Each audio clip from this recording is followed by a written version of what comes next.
ಆಷಾಢ ಮಾಸದ ಕೃಷ್ಣ ಪಕ್ಷದ ಏಕಾದಶಿಯನ್ನು ಕಾಮಿಕಾ ಏಕಾದಶಿ ಎಂದು ಆಚರಿಸಲಾಗುತ್ತದೆ.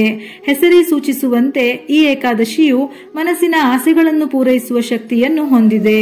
ಭಗವಾನ್ ವಿಷ್ಣುವು ಯೋಗ ನಿದ್ರೆಯನ್ನು ಪ್ರವೇಶಿಸಿದ ನಂತರದ 4 ತಿಂಗಳ ಅವಧಿಯಲ್ಲಿ ಬರುವ ಮೊದಲ ಏಕಾದಶಿ ಆಗಿರುವುದರಿಂದ ಇದನ್ನು ಬಹಳ ವಿಶೇಷವೆಂದು ಹೇಳುತ್ತಾರೆ. ಈ ವರ್ಷ ಜುಲೈ 31 ಬುಧವಾರ ಅಂದರೆ ನಾಳೆ ಕಾಮಿಕಾ ಏಕಾದಶಿಯನ್ನು ಆಚರಿಸಲಾಗುತ್ತದೆ. ಏಕಾದಶಿಯ ದಿನವನ್ನು ವಿಶೇಷವಾಗಿ ವಿಷ್ಣು ದೇವರಿಗೆ ಸಮರ್ಪಿಸಲಾಗಿದೆ. ಈ ದಿನ ಸಂಪತ್ತಿನ ಅಧಿದೇವತೆಯಾದ ವಿಷ್ಣು ಮತ್ತು ಲಕ್ಷ್ಮೀ ದೇವಿಯನ್ನು ವಿಶೇಷವಾಗಿ ಪೂಜಿಸಲಾಗುತ್ತದೆ. ಏಕಾದಶಿ ತಿಥಿ ಸಮಯವು ಜುಲೈ 30 ಮಂಗಳವಾರ ಸಂಜೆ 4:44 ಪ್ರಾರಂಭವಾಗಿ ಜುಲೈ 31 ಬುಧವಾರ ಮಧ್ಯಾಹ್ನ 3:55 ಕೊನೆಗೊಳ್ಳುತ್ತದೆ. ಉಪವಾಸ ವ್ರತವನ್ನು ಆಚರಿಸುವವರು ಏಕಾದಶಿ ತಿಥಿಯ ದಿನದಂದು ಉಪವಾಸವನ್ನು ಪ್ರಾರಂಭಿಸಿ ದ್ವಾದಶಿ ತಿಥಿಯ ದಿವಸ ಉಪವಾಸವನ್ನು ಮುಕ್ತಾಯ ಮಾಡಬೇಕು. ಕಾಮಿಕಾ ಏಕಾದಶಿಯಂದು ಧ್ರುವ ಯೋಗವು ರೂಪುಗೊಳ್ಳುತ್ತದೆ. ಈ ಯೋಗವು ಮಧ್ಯಾಹ್ನ 2:14 ಇರುತ್ತದೆ. ಜ್ಯೋತಿಷ್ಯ ಶಾಸ್ತ್ರದ ಪ್ರಕಾರ ಧ್ರುವ ಯೋಗವನ್ನು ಅತ್ಯಂತ ಮಂಗಳಕರವೆಂದು ಹೇಳುತ್ತಾರೆ. ಈ ಯೋಗದಲ್ಲಿ ಶ್ರೀ ಹರಿ ವಿಷ್ಣುವನ್ನು ಪೂಜಿಸುವುದರಿಂದ ಸಾಧಕರು ಬಯಸಿದ ಫಲಿತಾಂಶ ಅಂದರೆ ನಿಮ್ಮ ಮನಸ್ಸಿನ ಇಷ್ಟಾರ್ಥಗಳು ಸಿದ್ಧಿಯಾಗಿ ಭಗವಂತನ ಅನುಗ್ರಹ ಪಡೆಯಬಹುದು. ಇದರ ಜೊತೆಯಲ್ಲಿ ಶುಭ ಕಾರ್ಯಗಳಲ್ಲಿಯೂ ಯಶಸ್ವಿಯಾಗುತ್ತಾರೆ. ಈ ದಿನ ಸರ್ವಾರ್ಥ ಸಿದ್ಧಿ ಯೋಗವು ದಿನ ಪೂರ್ತಿ ಇರುವುದರಿಂದ ಶುಭ ಫಲಗಳು ಪ್ರಾಪ್ತಿಯಾಗುತ್ತದೆ. ಶಿವವಾಸ ಯೋಗ. ಕಾಮಿಕಾ ಏಕಾದಶಿಯ ದಿನದಂದು ಶಿವನು ಕೈಲಾಸ ಪರ್ವತದ ಮೇಲೆ ಕುಳಿತುಕೊಳ್ಳುತ್ತಾನಂತೆ. ಈ ಸಮಯದಲ್ಲಿ ಶಿವನನ್ನು ಪ್ರತಿಷ್ಠಾಪಿಸಿ ಪೂಜಿಸುವುದರಿಂದ ಸಾಧಕನು ಎಲ್ಲಾ ರೀತಿಯ ಸಂತೋಷಗಳನ್ನು ಪಡೆಯುತ್ತಾನೆ. ಭಗವಾನ್ ಶಿವನು ಮಧ್ಯಾಹ್ನದ ವೇಳೆ ಕೈಲಾಸದಲ್ಲಿದ್ದು ಬಳಿಕ ನಂದಿಯ ದರ್ಶನ ಮಾಡುತ್ತಾರೆ ಎಂಬ ನಂಬಿಕೆ ಇದೆ. 2 ಸಮಯಗಳು ಅಭಿಷೇಕಕ್ಕೆ ಸೂಕ್ತವಾಗಿದ್ದು ಈ ಕಾಲದಲ್ಲಿ ನಾರಾಯಣನನ್ನು ಪೂಜಿಸುವ ಭಕ್ತರು ನೆಮ್ಮದಿಯಿಂದ ಬದುಕುತ್ತಾರೆ.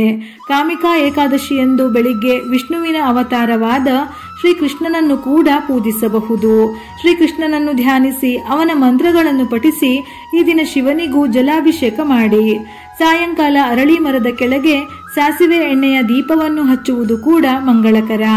ಈ ದಿನ ಉಪವಾಸ ಮಾಡಿ ಅಥವಾ ಹಣ್ಣುಗಳನ್ನು ತಿನ್ನುವುದರಿಂದ ಉತ್ತಮ ಫಲಿತಾಂಶ ಪಡೆಯಬಹುದು. ಏಕಾದಶಿಯ ದಾನಕ್ಕೆ ಬಹಳ ಮಹತ್ವವಿದೆ. ಅದರಲ್ಲೂ ಕಾಮಿಕಾ ಏಕಾದಶಿಯಲ್ಲಿ ಕೆಲವು ವಸ್ತುಗಳನ್ನು ದಾನ ಮಾಡುವುದರಿಂದ ಸುಖ ಸಂಪತ್ತಿಗೆ ಎಂದಿಗೂ ಕೊರತೆಯೇ ಇರುವುದಿಲ್ಲ ಎಂದು ಹೇಳಲಾಗುತ್ತದೆ. ಹಾಗಿದ್ದರೆ ಇಂದು ಯಾವ ವಸ್ತುಗಳನ್ನು ದಾನ ಮಾಡುವುದರಿಂದ ಶುಭವಾಗುತ್ತದೆ ಎಂದು ನೋಡೋಣ. ಹಳದಿ ವಸ್ತ್ರ.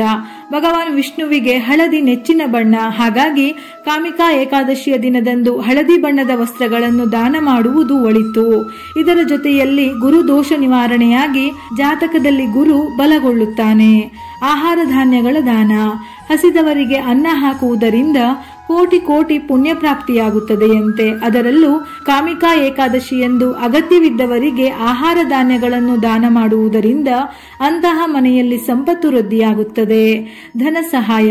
ಕಾಮಿಕಾ ಏಕಾದಶಿಯಲ್ಲಿ ಯಾರಿಗೆ ಅವಶ್ಯಕತೆ ಇದೆಯೋ ಅಂತವರಿಗೆ ನಿಮ್ಮ ಕೈಲಾದಷ್ಟು ಆರ್ಥಿಕ ಸಹಾಯವನ್ನು ಮಾಡಬೇಕು ಎಂದು ಧರ್ಮಗಳಲ್ಲಿ ಉಲ್ಲೇಖಿಸಲಾಗಿದೆ.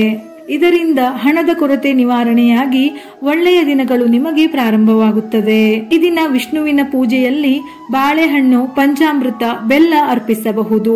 ಪೂಜೆಗೆ ಹಳದಿ ಹೂವುಗಳನ್ನು ಅರ್ಪಿಸಿದರೆ ತುಂಬಾ ಒಳ್ಳೆಯದು. ವಿಷ್ಣು ಸಹಸ್ರನಾಮ ಪಠಿಸುವುದರಿಂದ ಅಥವಾ ಕೇಳುವುದು ಶುಭ ಮತ್ತು ಫಲಪ್ರದ. ಇದರಿಂದ ಸಂತೋಷ ಮತ್ತು ಸಮೃದ್ಧಿ ವೃದ್ಧಿಯಾಗುತ್ತದೆ. ಈ ದಿನ ಶ್ರೀ ಹರಿ ವಿಷ್ಣುವಿಗೆ 7 ಅರಿಶಿನದ ಕೊಂಬನ್ನು ಅರ್ಪಿಸಿ. ಶ್ರೀ ವಿಷ್ಣುವಿನ ಅನುಗ್ರಹಕ್ಕಾಗಿ ಓಂ ಕೇಶವಾಯ ನಮಃ ಎಂಬ ಮಂತ್ರವನ್ನು ಜಪಿಸಿ. ಹೀಗೆ ಮಾಡುವುದರಿಂದ ನಿಮ್ಮ ಕೆಲಸಗಳಲ್ಲಿ ಇರುವ ಅಡೆತಡೆಗಳು ದೂರಾಗಿ ಯಶಸ್ಸನ್ನು ಪಡೆಯಬಹುದು.